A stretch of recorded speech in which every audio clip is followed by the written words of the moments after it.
Bueno, ahora vamos a entrar. Buenos días a todos, gracias por estar aquí. Es un placer hoy presentar una nueva jornada de las jornadas Hablamos de Europa, organizadas por la Fundación FAES. Hoy tenemos suerte, privilegio y honor de contar con dos ponentes que nos van a hablar de la presidencia de Alemania del Consejo Europeo. Contamos primero con la intervención del doctor Wilhelm Hofmeister, que es director de la oficina del CAS, de Konrad Adenauer Stiftung en Portugal y España, y con Nicolás Pascual de la Parte, que es diplomático y embajador de España. Esta jornada, este evento va a estar organizado de siguiente manera. Primero el doctor Hofmeister hablará unos 20 minutos, hará una introducción y expondrá sus puntos de vista, su visión de la presidencia de Alemania del Consejo Europeo. Posteriormente, Nicolás Pascual de la Parte, que es un buen conocedor de Alemania, aparte de ser embajador de España, mantendrá un diálogo con Dr. Hofmeister. Os dejo en buenas manos, buenos días y por favor, Dr. Hofmeister, adelante.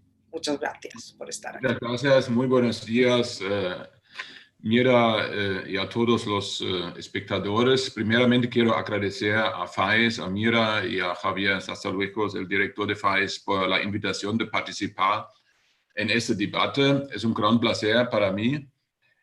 Por favor, si llego a mi tiempo límite, me interrumpen y entonces vamos a comenzar con la discusión. Para comenzar, yo tengo 3 puntos que quiero mencionar al inicio y después yo tengo una pequeña presentación donde voy a destacar algunos puntos y que le va a permitir a los espectadores seguir. Primeramente, yo creo que hay que destacar un aspecto institucional, que es que desde la aprobación del Tratado de Lisboa y su entrada en vigor, la presidencia del Consejo Europeo, la función de la presidencia del Consejo Europeo ha cambiado bastante, porque desde el Tratado de Lisboa tenemos un presidente permanente del Consejo, que actualmente es el señor Michel, y entonces la función de los países creo que ha cambiado y se ha limitado bastante. Todos los países hacen grandes esfuerzos al asumir, al preparar una presidencia para elaborar un plano de trabajo para los 6 meses, pero sabemos todos que 6 meses en la vida de la Unión Europea es un lapso de tiempo muy corto y que difícilmente se puede realizar en ese lapso de tiempo grandes proyectos. Y yo creo que eso también tenemos que tomar en consideración, sobre todo si ahora se escuchan muchas expectativas referentes a la presidencia de Alemania en toda Europa, también aquí en España. Alemania seguramente en esos 6 meses no va a poder resolver los problemas de la Unión Europea. Ojalá que podamos ayudar a empujar algunos de los proyectos. Algunos ya comenzaron a ser empujados, iniciados, otros están en camino, pero yo creo que muchos proyectos al final de este medio año van a estar todavía en la agenda. Yo veo sobre todo una ventaja en ese Consejo Europeo itinerante, que todos los países son acordados, que son miembros de la Unión Europea y que comienzan a pensar un poco más tal vez en la preparación de su presidencia y durante su presidencia sobre su propia contribución a la Unión, y en eso tiene una función. Pero por otro lado tenemos un gobierno europeo que es la Comisión, y la Comisión tiene una agenda. Bueno, la nueva Comisión ahora tiene una nueva agenda solamente publicada hace menos que un año, y entonces es claro que el gobierno de la Unión tiene que trabajar en su agenda y no podemos imponer una agenda paralela, sino, digamos, el país que realiza o lleva la presidencia temporal, claro que tiene que actuar en concordancia con la agenda. El otro punto que ya quiero mostrar a través de mi presentación ahora, a ver, es ese. Tenemos por un lado, tenemos la presidencia de Alemania, y Alemania ha elaborado, como todos los otros países, una agenda, un tema principal y una agenda en diferentes puntos, que son esos que están aquí: la superación de la pandemia, una Europa más fuerte, más justa, más sostenible, defender los valores comunes y una Europa fuerte en el mundo.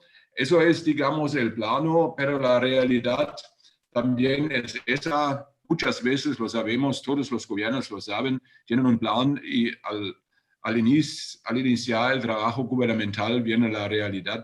Y eso es también así para la presidencia alemana en ese momento. Los temas en la agenda, no, algunos por lo menos, no eran previsibles cuando Alemania definió sus prioridades. Claro que es la pandemia, pero también ahora en los últimos días el tema de la migración ha vuelto, sobre todo en Alemania, tal vez no tanto en otros países, pero la situación en Grecia, en Lesbos, es un tema muy complicado para Alemania, una discusión muy fuerte, y entonces eso se impone, digamos, aunque en la agenda de la presidencia el tema migración también está considerado, pero ahora es más presente aún. Rusia, el tema ruso está en la agenda alemana con mucha fuerza por el envenenamiento del opositor Navalny, y entonces eso nos ocupa mucho. También nos preocupa la situación en Bielorrusia. Ahí toda la Unión Europea tiene que actuar, y Alemania como presidencia en la Unión Europea tiene que coordinar, digamos, las posiciones europeas, pero es un tema que no aparece en el otro lado de la agenda. Tenemos el tema del Brexit, claro que está en la agenda, pero en los últimos días de repente vienen problemas adicionales no previsibles que requieren una coordinación. Y tenemos un nuevo conflicto entre Turquía y Grecia, un tema muy, muy difícil para la Unión Europea, muy complicado, y que requiere también, digamos, de Alemania como un interlocutor, tal vez no un juez, pero un árbitro, una función para mantener la paz y para conseguir eventualmente una forma de entendimiento entre esos dos estados, que por lo menos son miembros todos los dos de la OTAN, y Grecia es miembro de la Unión Europea. Tenemos el tema China. Ayer hubo, digamos, la cumbre europea que no se realizó, no se podía realizar como era prevista, pero el tema China también ha llegado con otra urgencia durante los últimos meses y semanas al mapa europeo, que está en el plano, pero no era previsible. Tenemos las elecciones en los Estados Unidos con todas sus repercusiones durante ese semestre, y claro que a Europa también se va a requerir una respuesta. Quiero decir, uno es la agenda, digamos, y otra es la realidad. Y entonces hay que combinar esos dos aspectos. Y un tercer elemento también quiero mencionar, porque desde mi punto de vista, yo no soy, digamos, un representante del gobierno de Alemania, por eso puedo hablar un poco más francamente. Para mí hace falta un punto esencial en esa agenda, que son las reformas estructurales de la Unión Europea. Sabemos que la Unión Europea tiene muchos problemas, muchos desafíos, y no hace falta, digamos, un problema más, pero tenemos el desafío de la reforma institucional, tenemos el desafío, digamos, de la unión bancaria, financiera, tenemos el tema de la defensa común, de un progreso en el área de defensa, y esos todos son temas que no están en la agenda. Es decir, con mucha prudencia diría en este caso, porque Alemania sabe que esos temas no se van a resolver con algunos temas que despierten la atención, pero es un trabajo muy duro y difícil de conseguir progreso en esos temas estructurales, y en la agenda ya están muchos otros temas que requieren una respuesta común por parte de la Unión Europea. Para pasar rápidamente a algunos de esos aspectos en cuanto a la pandemia, yo creo que el aspecto más importante es la recuperación social y económica sostenible, y en eso sí Alemania ha contribuido para llegar a un acuerdo en cuanto tanto al marco financiero plurianual como al plano de recuperación o de rescate que se ha decidido ya hace algunas semanas. Pero también hay que destacar que no era Alemania solo, sino era primeramente una iniciativa de Alemania y Francia, esa propuesta más concreta en cuanto a los 750 mil millones de euros. Y después, claro que era una negociación muy complicada entre los jefes de Estado, y la señora Merkel, nuestra canciller, ha jugado un papel en ese contexto también de árbitro, pero obviamente también tomó parte de esa discusión. Yo creo que al final se llegó a un acuerdo que es bastante satisfactorio. Se llegó a un acuerdo que significa el inicio de algunas políticas nuevas, algunas actitudes nuevas de la Unión Europea en el marco financiero, en el marco de solidaridad, de ayuda con los estados que necesitan la solidaridad europea. En ese sentido, yo creo que se ha llegado ya algún acuerdo muy importante, y eso también se refiere al marco financiero plurianual. Lo que fue aprobado al final, yo creo que es algo que muestra, digamos, una visión hacia el futuro, hacia los próximos 7 años. Y esas son decisiones importantes, y ahora depende de los países individuales lo que hacen, digamos, de esa ayuda, de esa cooperación por parte de la Unión Europea. Es una gran tarea, y en Alemania, claro que también ya comenzamos a estructurar nuestras políticas propias, pero también toda la Unión está mirando a los otros socios, cada uno a los otros, lo que están haciendo con los fondos previstos, y en España, digamos, España juega un papel relevante en ese contexto. Bueno, una Europa más fuerte y más innovadora es el segundo tema de la presidencia de Alemania, y está vinculado con el plano de rescate, porque el tema de la digitalización, el tema digital, es muy importante refuerzar la competitividad en Europa. Todos esos temas son vinculados al plano de rescate y al plano plurianual. Y ahí ahora sabemos que Europa tiene que hacer mayores esfuerzos, también desafíos fiscales, enfrentar esos desafíos fiscales derivados de la digitalización, una tributación mínima global efectiva, que es un tema muy sensible, complicado, pero yo creo que se va a avanzar también en eso, y los alemanes, las embajadas, digamos, los ministerios, están trabajando como en todas esas presidencias. Hay muchas reuniones que no son visibles para el gran público, porque una cosa es el encuentro de los jefes de gobierno, una cumbre europea que ni siquiera se va a poder realizar durante ese semestre, porque no es posible hacer grandes cumbres, pero hay muchas reuniones entre representantes de diversos ministerios, y en ese sentido Alemania también está trabajando para poder avanzar en ese tema digital, como también en el tema verde.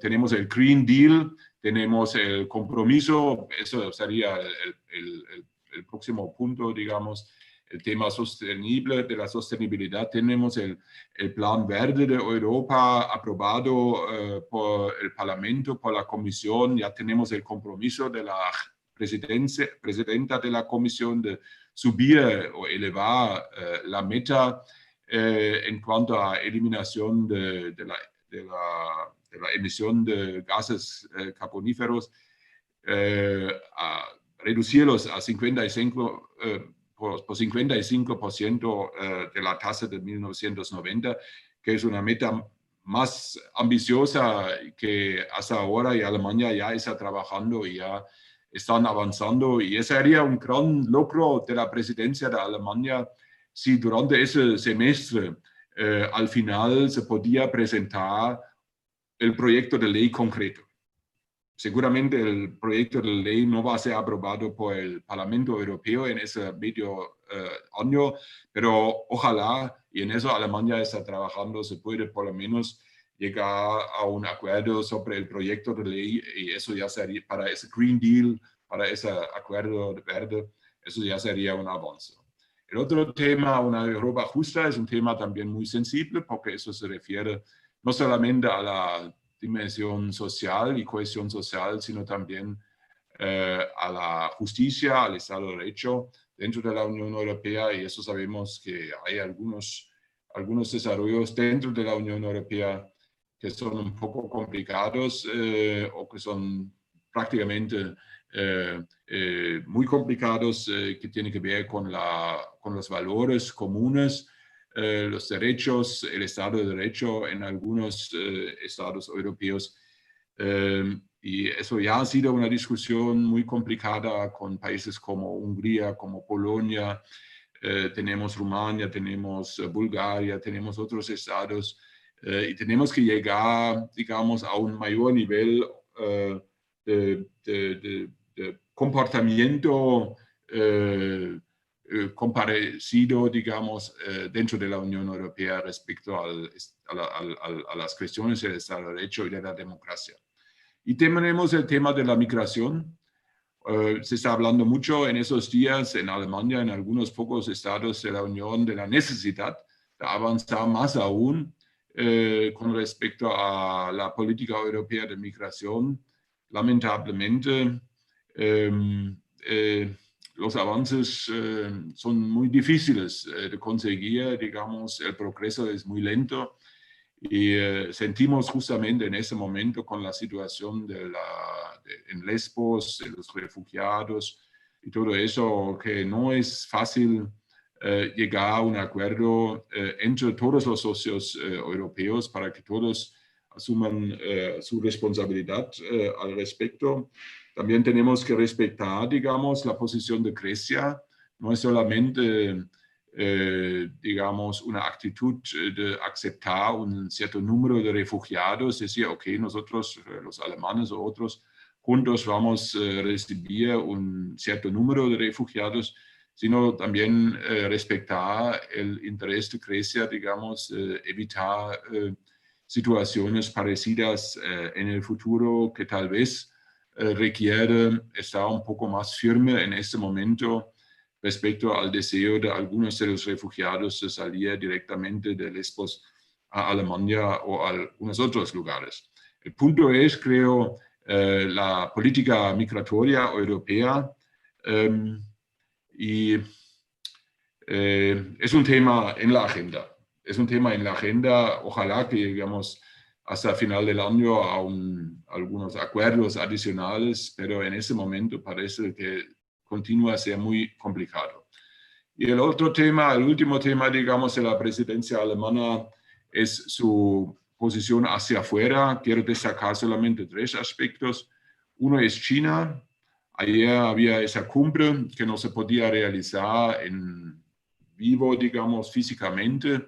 Tal vez aún era mejor porque en ese momento hay algunas discrepancias más evidentes entre la Unión Europea y China, y por eso tal vez no es el momento de mostrar imágenes, de producir imágenes que pueden generar la impresión de que todo está de acuerdo, todo está bueno, sino tenemos algunas discrepancias tanto en el aspecto económico, comercial, como en el aspecto, claro, de los derechos humanos.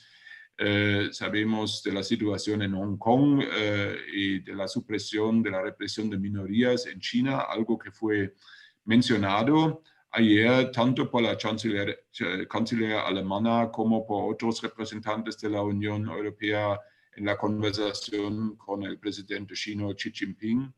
Pero también tenemos el acuerdo de la protección de inversiones con China. Tenemos algunos aspectos que todavía están abiertos, que tienen que ser discutidos, digamos, las condiciones de competitividad, la transparencia de las ayudas estatales de China para sus empresas estatales y también privadas, y digamos, el respeto del derecho de la propiedad intelectual, que son temas sensibles donde todavía hay lagunas, digamos, que tienen que ser llenadas por compromisos serios. También tenemos con China, por otro lado, tenemos el interés de construir o de mantener un mundo global, multilateral, sometido al derecho, y China por un lado dice que está comprometido con eso, pero por otro lado China también es un país que no siempre se respecta, digamos, en todos los aspectos el derecho internacional, y no fue Borrell que hace poco publicó un ensayo donde criticó en palabras muy claras, digamos, las posiciones chinas. Es decir, China continúa a ser un tema serio para la Unión Europea. Otro viene el tema de África, que está en la agenda europea. Probablemente habrá una cumbre, está prevista una cumbre europea africana con la Unión Africana. No se sabe todavía si se puede realizar esa cumbre físicamente en vivo, yo creo que no. Eso sí va a ser también una cumbre virtual, que no es tan bueno, pero bueno. Y quiero mencionar otro punto que no está en la agenda de Alemania, ni tiene un destaque en la agenda europea, pero es un punto relevante para España, creo, que es el acuerdo Unión Europea-Mercosur. Ya celebramos el término, digamos, de esas negociaciones por 20 años. Pero ahora hay serias dificultades para ratificar el acuerdo, y también la canciller alemana hace poco ha dicho que ve complicada, digamos, una ratificación en Alemania de ese acuerdo en las condiciones actuales, con todos los problemas ambientales de Brasil, y entonces yo creo que en este momento existen pocas posibilidades. También hay que ser franco, siempre existían y existen los intereses de los agricultores franceses, irlandeses y de algunos otros países que temen una mayor competencia o competición con los productores sudamericanos, y en ese sentido va a ser difícil. Quiero decir, para resumir, bueno, creo que ahora no sé cómo estoy así. Esos son los temas de la presidencia de Alemania frente a la Unión Europea. Yo creo que podemos llegar a algunos avances en algunos temas. Hay muchos más temas indicados en la agenda. Ustedes lo podrían haber leído. Algunos temas son más claramente destacados, como ya los mencioné. Otros temas están más generales, donde no se puede esperar muchos avances. Como ya dije, no se debe esperar miracles, ¿ja? De la presidencia alemana. Alemania creo que es un gestor serio, un árbitro serio para promover los temas europeos, pero son todos los europeos juntos que al final tienen que resolver los temas y los problemas en la agenda. Yo creo que con eso puedo terminar por el momento. Muchas gracias, profesor Wilhelm Hofmeister. Por mi lado, también quisiera dar las gracias a Javier Zarzalejos y a Mira Milosevic por invitarme a esta sesión. Hablamos de Europa, centrados en Europa. Yo creo que el profesor Hofmeister nos ha hecho una descripción genial, brillante, de las metas y objetivos de la presidencia alemana del Consejo de la Unión Europea. Es muy difícil elegir temas entre toda la lista de temas que ha tocado el doctor Hofmeister, pero quizás me atrevería a hacer dos grupos de preguntas o de comentarios, si preferís, antes de abrir el debate a preguntas y comentarios de los oyentes. Profesor Hofmeister, si me permite, empezaría por la política exterior, que ha sido el último que ha tocado usted en su exposición, y después pasaríamos a la agenda interior de la presidencia alemana. En la agenda exterior ha tocado todos los temas que son objeto de la presidencia, pero me gustaría hacer quizás un poco hincapié, si es tan amable, en un tema que es el que va a determinar en los próximos años las relaciones internacionales globales y, por supuesto, las relaciones globales de la Unión Europea. ¿Cuál es la rivalidad tecnológica, económica, financiera y comercial entre los Estados Unidos de América y China? En esa rivalidad, que va a ser precisamente el tema estratégico quizás del siglo XXI, la rivalidad por la hegemonía entre una potencia establecida como Estados Unidos y una potencia emergente o ya emergida también como China, Europa se encuentra en una situación delicada. Como decía el otro día el presidente del Consejo Europeo, Louis Michel, Europa no quiere ser el terreno de juego de los intereses de las dos grandes potencias, sino ser también un jugador, un stakeholder.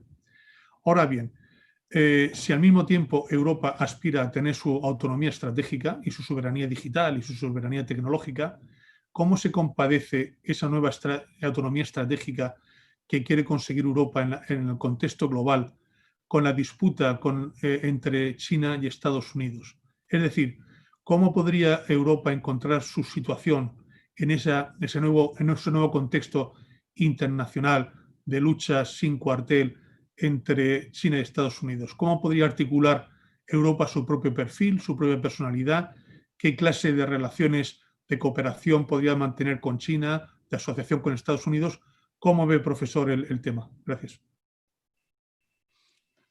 Bueno, para responder, mucho depende, primeramente, ningún país, Europa no es un país, pero ningún país está tan sometido a la funcionalidad del sistema multilateral como la Unión Europea, como todo, digamos, como un conjunto de estados. Sabemos que todos los estados individuales de la Unión Europea son muy fracos para imponer nuestros puntos de vista en el sistema internacional.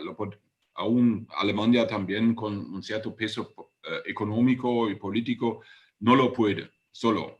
Sabemos muy bien los alemanes que requerimos de nuestros socios europeos que solamente en el conjunto europeo nosotros tenemos algún peso en el contexto internacional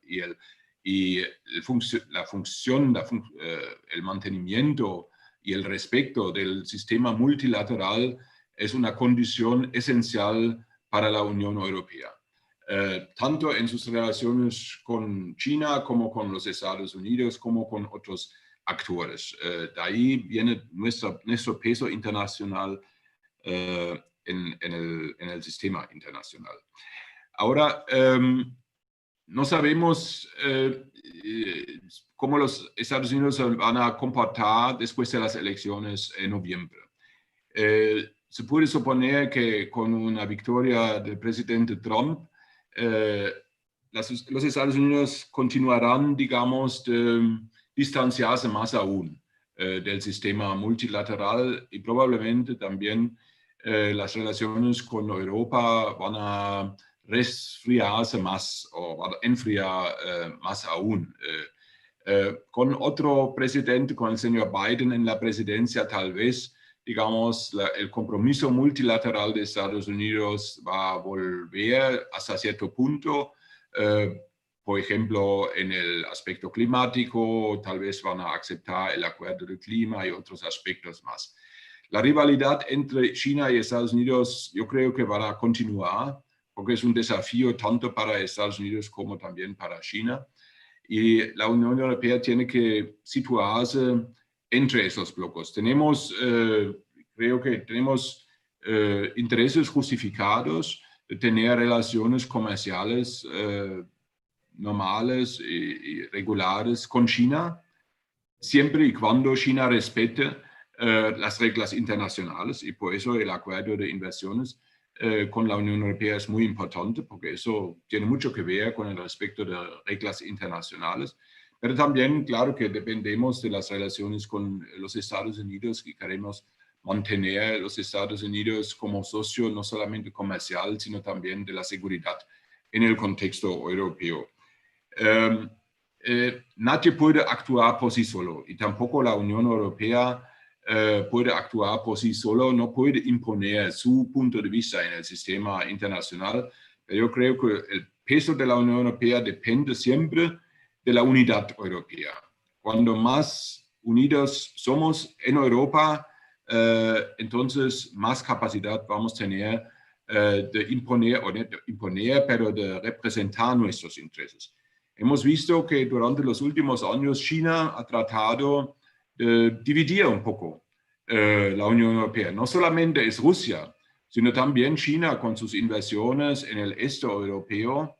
En algunos países ha producido, digamos, actuaciones que son complicadas, que algunos europeos no aceptaron, no participaron en la crítica, digamos, de la situación de derechos humanos en China y otros aspectos. Eso es peligroso, eso debemos evitar.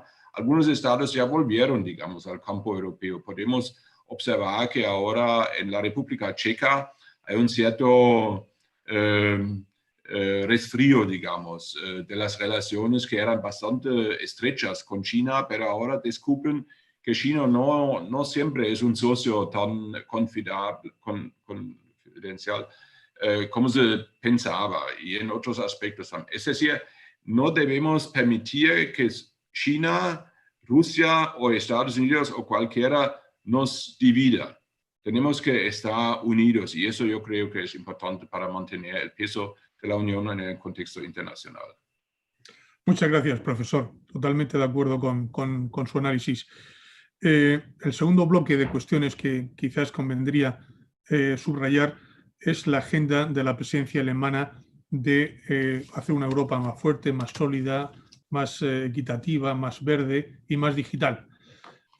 Durante la presidencia alemana, en el pasado mes de julio, se llegó a un acuerdo importantísimo, definitorio, yo me atrevería a calificar incluso de histórico, lo que se llama The Next Generation de la Unión Europea.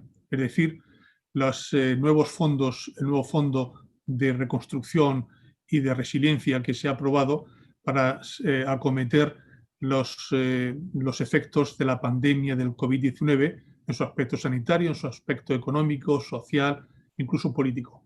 Por primera vez Europa, en contra de las reticencias de muchos países, tradicionalmente también de Alemania, por cierto, ha sido capaz de acordar una comunitarización de la deuda, no la emisión de bonos europeos todavía porque no tenemos un tesoro europeo, pero sí una comunitarización parcial de la deuda, de forma que en ese paquete de ayudas europeas habrá créditos a devolver y prestaciones, transferencias directas a fondo perdido que no se devuelven y que se van a financiar con la emisión por parte de la Unión Europea de la Comisión de Deuda a pagar conjuntamente. Eso supone un salto cualitativo hacia adelante porque supone comunitarizar no solamente la deuda, sino también nuestro destino político como continente.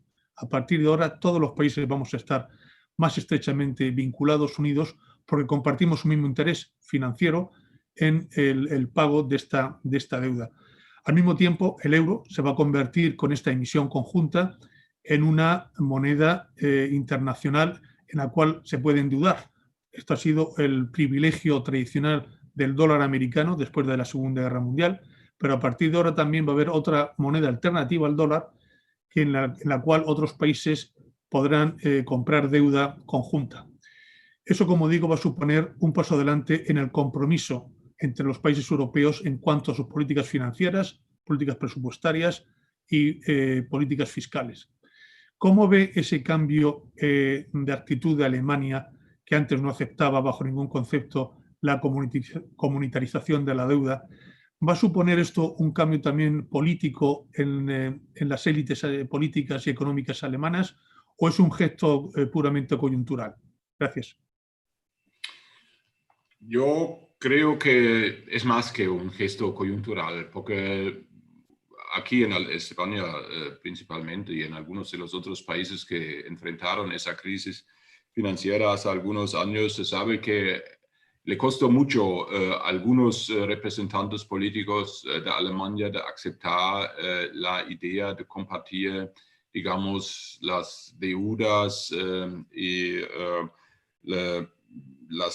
los problemas de pasado de algunos socios europeos. Había sido una discusión muy complicada, pero afortunadamente, yo diría ahora, eso es una decisión tomada por la canciller Merkel junto con el presidente francés y con el apoyo de otros gobiernos europeos. Se llegó a ese acuerdo de la comunitarización de la deuda europea, que es un cambio de paradigma. Lo que me llama la atención es realmente que hay sectores importantes de la política y de la comunidad económica, digamos, en Alemania, que en un momento muy temprano ya defendieron esa posición. Cuando todavía no había esa propuesta de Merkel y Macron, esa propuesta concreta, ya importantes voces también del sector empresarial, interesantemente de Alemania, defendieron una posibilidad de algo como bonos europeos o algo así, y también algunos políticos que rechazaron hasta hace poco, digamos, esa idea, dijeron, ahora es el momento de demostrar solidaridad y de ir un paso más hacia adelante. Yo creo que todos saben que no se puede retroceder. Hay una discusión en ese momento hasta qué punto, digamos, eso es una situación excepcional o no en Alemania, pero yo creo que con eso realmente hay un cambio de paradigma y es un paso adicional que tiene que ser seguido y acompañado por otras políticas comunitarias, institucionales, que no están, como ya mencioné en la introducción de mi presentación, que no están en ese momento en la agenda, porque son temas muy sensibles, muy complicados, seguramente no se va a poder avanzar rápidamente en ese semestre. Pero eso es la unión bancaria, la unión financiera, esos son los otros temas también en otras áreas de la unión. Pero hay importantes voces también dentro de Alemania que están abogando por eso. El propio presidente del Parlamento, Schäuble, que antes era ministro de Hacienda, ahora es presidente del Parlamento, hace poco en una entrevista dijo que necesitamos más Europa, tenemos que continuar, tenemos que construir más Europa aún, y eso se requieren reformas institucionales. Yo creo que en ese sentido la clase política alemana, la mayoría de la clase política alemana está en favor y sabe lo que hizo cuando aprobó ese plano de rescate. Muchas gracias, doctor. Yo no sé si pasar a las preguntas de los oyentes. Yo tendría otras muchas preguntas que hacerle, evidentemente, porque está usted realmente tocando los puntos cruciales, vitales de la presidencia alemana.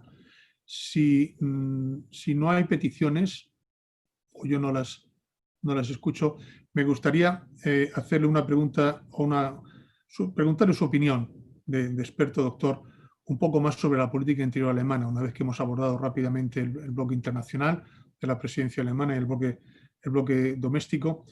Se ha comentado muchas veces, yo creo que con razón, que Alemania, que es un gigante económico y comercial, pero quizás no tanto un gigante político y estratégico, está de alguna forma virando un poco el trayecto de la nave estatal para asumir cada vez más las competencias políticas y en materia de seguridad y defensa que lleva aparejado la dimensión económica y comercial. Yo sé claramente cuáles han sido los condicionantes de las élites económicas y políticas alemanas después de la Segunda Guerra Mundial para tener una política de autocontención, para que Alemania no apareciese como una potencia con sus propios intereses políticos y de seguridad, sino siempre en el marco multilateral de la Unión Europea y en el marco multilateral de la OTAN, bajo el paraguas nuclear de Estados Unidos, pero teniendo en cuenta que ahora existe una tendencia clara que no creo que se limite exclusivamente al presidente norteamericano Trump, sino que creo que es una tendencia histórica, de fondo, de mayor unilateralismo, de mayor nacionalismo por parte de Estados Unidos, teniendo además una Rusia que es impredecible, que cuestiona el orden establecido y que no se encuentra a gusto con el papel de potencia regional y que quiere volver a ser una potencia global, teniendo en cuenta, como digo, también la emergencia apabullante de China en el contexto internacional.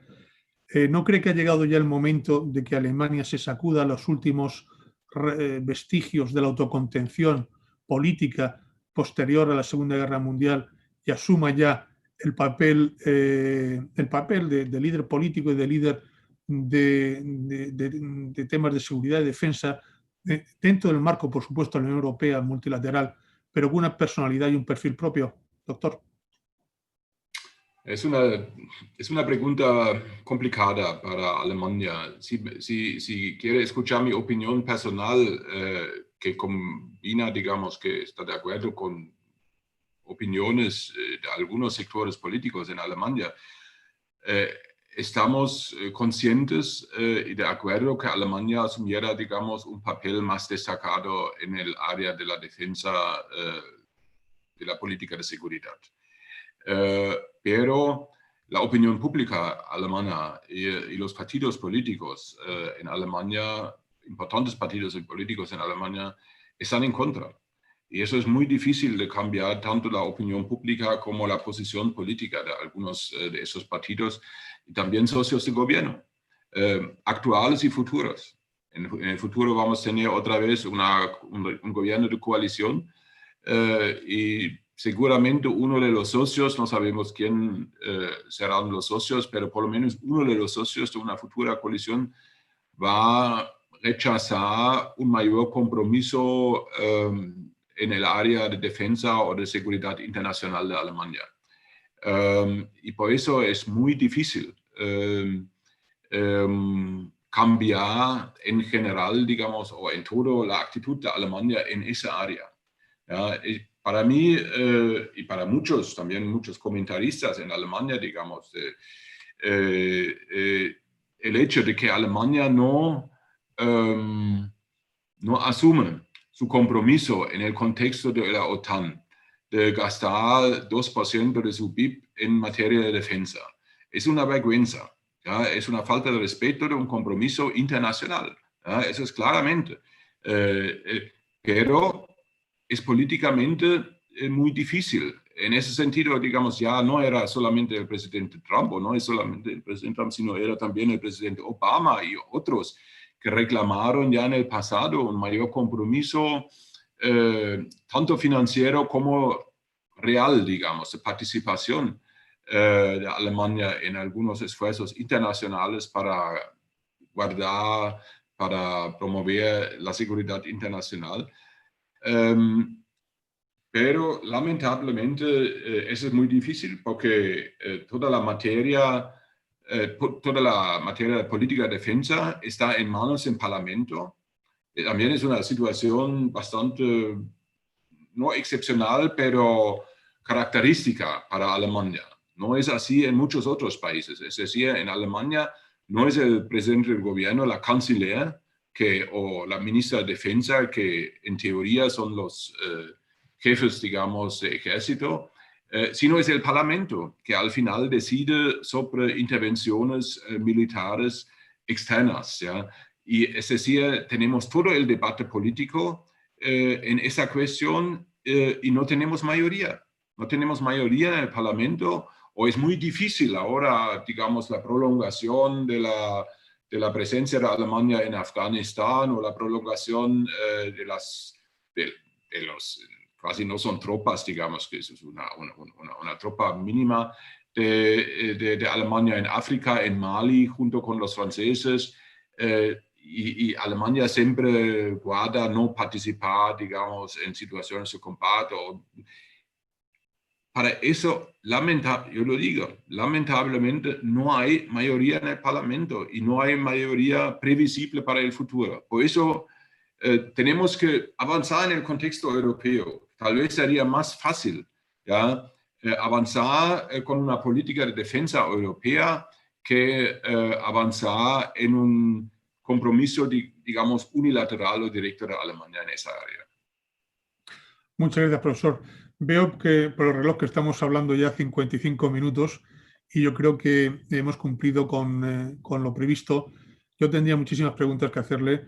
Creo que es una suerte precisamente que ahora el Consejo de la Unión Europea esté presidido por Alemania, cuando se han tenido que tomar y adoptar decisiones estratégicas fundamentales para el futuro de la Unión, tal como el paquete de ayudas para las consecuencias del COVID, la Next Generation, como las relaciones con China, como ahora las relaciones con Rusia, con el problema que ha surgido con Bielorrusia en las fronteras del este de la Unión Europea, ahora también la confrontación entre Turquía y algunos vecinos de la Unión Europea. Es decir, es una suerte ahora para la Unión que el timón de la nave lo lleve a Alemania hasta final del año, y yo creo que está haciendo una gran presidencia Alemania, de lo cual nos tenemos que felicitar todos. Y ya con esto, aparte de darle de nuevo las gracias al doctor Hofmeister, le pasaría la palabra a Mira Milošević. Gracias. Bueno, yo solo me queda agradeceros por este brillante diálogo, especialmente al doctor Hofmeister en su presentación y, por supuesto, a mi querido embajador. Muchísimas gracias a ambos por tan brillante y concisa presentación y el posterior diálogo. Nada más, gracias por vernos y escucharnos, y esta tarde, en estas jornadas, a las 5 de la tarde, se hablará de un tema que el doctor Hofmeister ha subrayado, que es el problema de la migración de la Unión Europea. Hasta pronto y muchísimas gracias a todos. Buenos días. Gracias. Buenos días. Hasta luego.